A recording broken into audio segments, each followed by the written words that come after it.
ಹುಬ್ಬಳ್ಳಿಯಲ್ಲಿ ರಂಗಪಂಚಮಿ ಮತ್ತು ರಂಜಾನ್ ಹಬ್ಬಗಳು ಆಗಮಿಸುತ್ತಿದ್ದಂತೆ ಹುಬ್ಬಳ್ಳಿ ಧಾರವಾಡ ಪೊಲೀಸ್ ಕಮಿಷನರ್ ವತಿಯಿಂದ ಪೊಲೀಸರು ರಸ್ತೆಗಿಳಿದು ಯಾವುದೇ ರೀತಿಯ ಅಹಿತಕರ ಘಟನೆಗಳು ನಡೆಯದಂತೆ ರೋಡ್ ಮಾರ್ಚ್ ಮಾಡಿದರು. ಹೋಳಿ ಹುಣ್ಣಿಮೆಗಾಗಿ 5 ದಿನಕ್ಕೆ ಹುಬ್ಬಳ್ಳಿಯಲ್ಲಿ ರಂಗಪಂಚಮಿಯನ್ನು ಅತಿ ಅದ್ದೂರಿಯಾಗಿ ಆಚರಣೆ ಮಾಡುತ್ತಾರೆ. ಸುತ್ತಮುತ್ತಲಿನ ಜಿಲ್ಲೆಗಳಿಂದ ಜನರು ಹುಬ್ಬಳ್ಳಿಗೆ ರಂಗಪಂಚಮಿ ಆಚರಿಸಲು ಬರುತ್ತಾರೆ.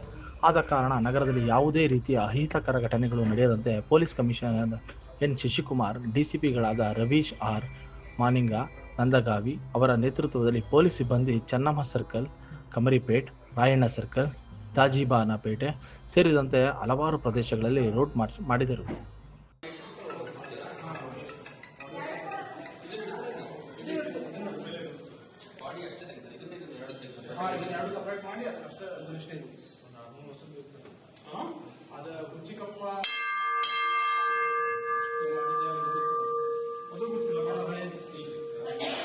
ಭಾಳ 200-300 ವರ್ಷದ